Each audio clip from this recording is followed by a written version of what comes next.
What is going on, YouTube? This is Dan at eBEFOREi. Ready to do some streaming.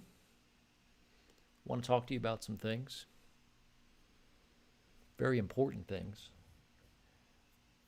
And it has to do with Star Wars. It's a very big deal. We really need some Star Wars that's good for us. So let's go back, all right? Let's talk about this for a minute. Back in whenever The Force Awakens came out, or right before that, do you remember the first time that you saw the trailer for The Force Awakens? I do. It brought a literal tear to my eye. Like I actually started to tear up when I saw that trailer. Doing it right now. No, actually, there's just something in my eye. Chopping onions. No.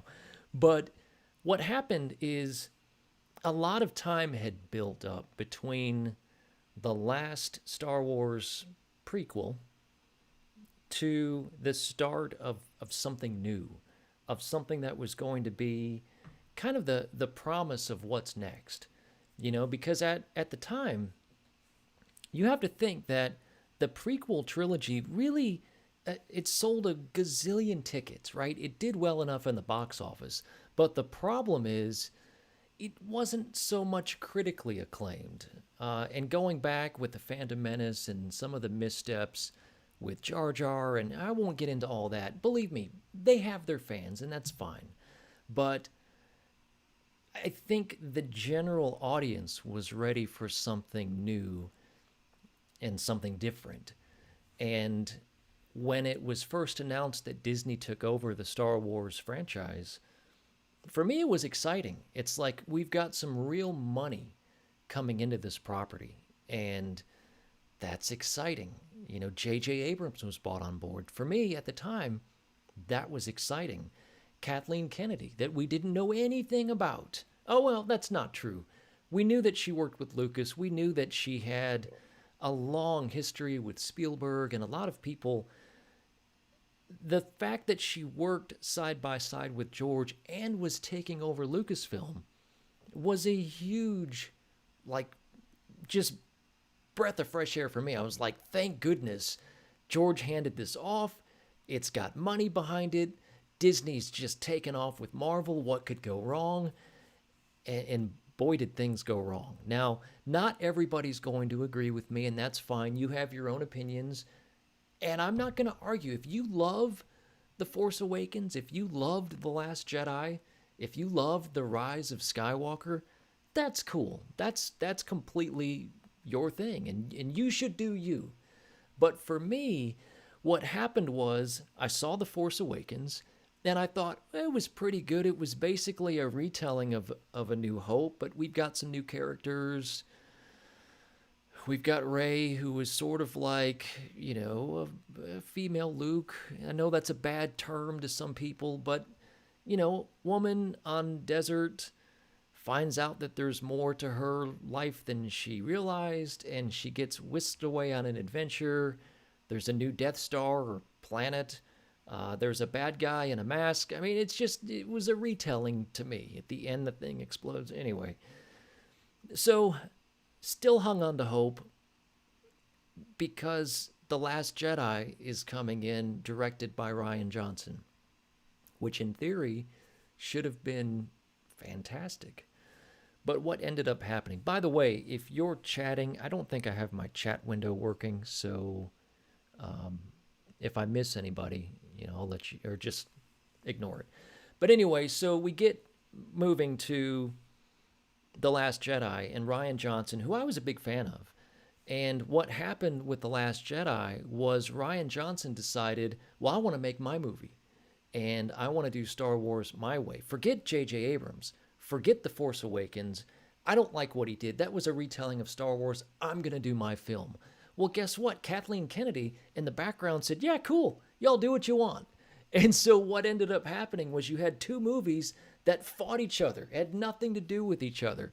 And we spent years between The Force Awakens and The Last Jedi building up this, you know, this Luke Skywalker appearance. And as a fan from the 70s, telling my age as if my hair didn't, but as a fan from the 70s all the way up to now, I was thinking, man, we saw Luke at the very end of a 2 hour plus long film. He's gonna kick some ass coming forward in The Last Jedi, and that's not what happened at all. And so that was disappointing, but there was a lot of uproar. It certainly didn't, it wasn't mass appeal to where people were like, heck yeah, that was universally a fantastic movie. You might think that by looking at critic reviews, but what ended up happening is it really divided the fan base. You had people that were like, well, of course it shouldn't be a continuation of the thing from the 70s. That's for old people. That's for old men. And Star Wars is now for everybody, and this, that, and the other. And that's cool. But the problem is that in doing that, they alienated the fans that helped build the franchise. That's a problem. That's a real problem.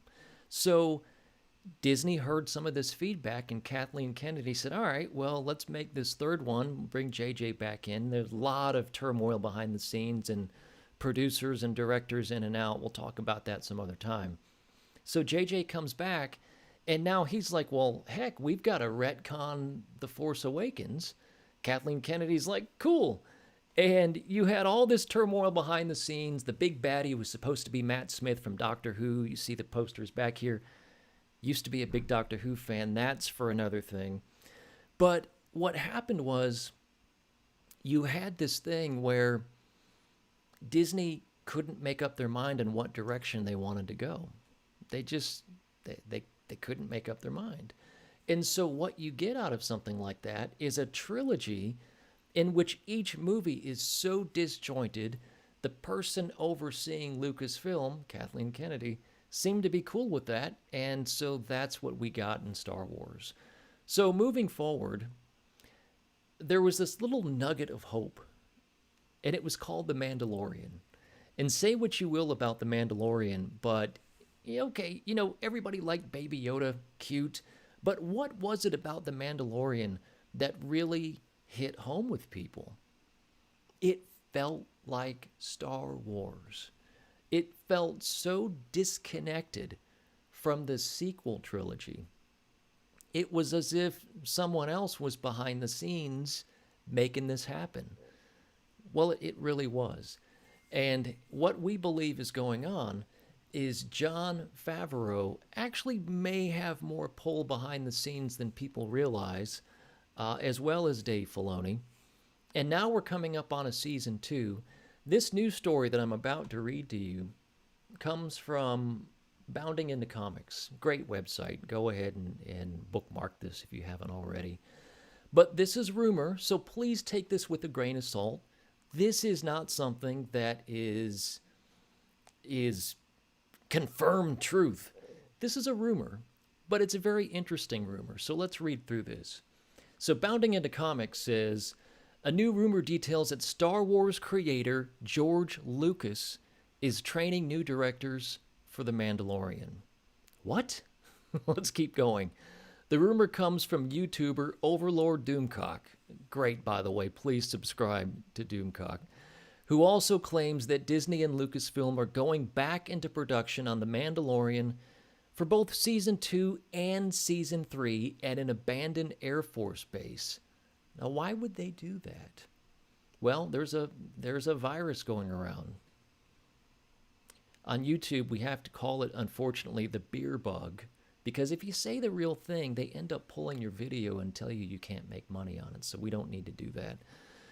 Let's keep going. Doomcock details that Disney and Lucasfilm are piloting what could possibly be a new standard for Hollywood production post-Beerbug.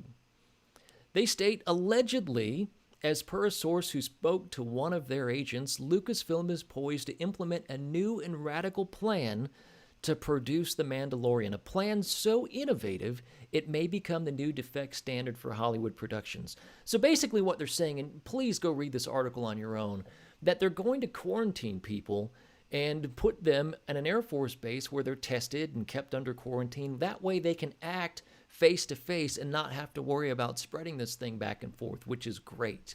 But the real news comes down a little bit further. So they're talking about the production of the film. Here's where it gets interesting. It's still talking about screening. Doomcock details that they will be filming The Mandalorian Season 2 and Season 3 concurrently. And the fascinating part about all of this, to maximize efficiency, that they're shooting them both at the same time. All right, very good. Now, according to the source, quote, there are a number of new directors coming on board to direct The Mandalorian Seasons 2 and 3, and it turns out all of these directors are being schooled on how to make Star Wars by George Lucas himself. Did you hear that? George Lucas himself is schooling, rumor, the new directors for The Mandalorian Seasons 2 and 3 on how to direct Star Wars, on how to make Star Wars feel like Star Wars. So he explains there are two reasons for this move: to guarantee consistency of standards with Star Wars moving forward and making sure that Star Wars feels like Star Wars. Let that resonate for a second. We just talked about the disjointed sequel trilogy that just was 3 separate movies, no oversight, directors that were fighting each other's films behind the scenes. Now we have George Lucas himself allegedly saying, enough. Let's do this the right way. Let's make Star Wars Star Wars. He added, quote, there's also an expectation that these directors will be working with many spin-off series that are planned for future production as Favreau and Filoni continue pulling Star Wars back from the brink of Kennedy catastrophe and towards the Star Wars shared universe, all of which they will have information on in coming videos. So that's very, very interesting. What are your thoughts on this? Are you excited about this? Did you feel that Star Wars was really missing something in the sequel trilogy, and what it needed was something cohesive that could bring Star Wars back to the forefront? I mean, we got, for the first time in, I think, forever, the feeling that this franchise could come back, but there was this little piece of me that was like, no, it's just Disney Plus. If George Lucas has direct influence on the future of Star Wars, even on Disney Plus, that means he has influence on the films that will be coming out as well. And that is a big, big deal. Anyway, I'm very excited about this and wanted to share my thoughts with you all live. If you like the video or the contents of the video, please do consider subscribing to my channel. It absolutely makes a difference. The eBEFOREi channel is primarily been Transformers related, and I'm branching out into more things. There will certainly be Transformers content coming, but I appreciate each and every one of you. If you're not already subscribed, please do consider. It does help me out. And in the meantime, we'll see you all back here again real soon. See ya.